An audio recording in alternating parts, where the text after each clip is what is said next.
ناڅه بلا کسوره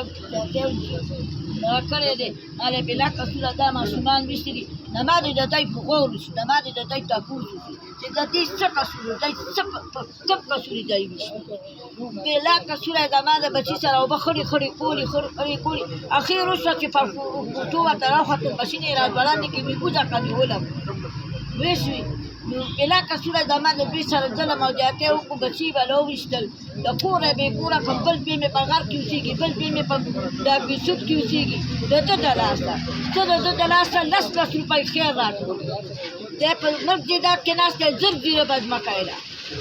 لونه یې اجونو لا به وکړي مونږ ته یې مشره خور یم زه د ټولو مشره یم د مور په ځای یم او ما ته یې دومره سپک وکتل زما دا خاوند بلا کسوره در په در کړو بچي راله در په در کړل یو دوی مې په یو دی بل مې په بل دی نو ځم دا ځان ژاړم چې زما کسور د څه خبرې زما دې غور وشي هېڅ قسم نه زما غور ونه شو زما راړه بچي ولګېدل یو نیم کال وشو چې دغسې دردېږي او خوږېږي او دغه کېږي او حاجي صاحب له دې الله ډېره تېره ورکړي ده راله وویشتل له کور یې راله او الله را جوړ کړل غارونه یې را جوړ شول شل شول راته دغه دي تاسو یې ښه وینئ ګورئ شل راته دغه دي په شلګاه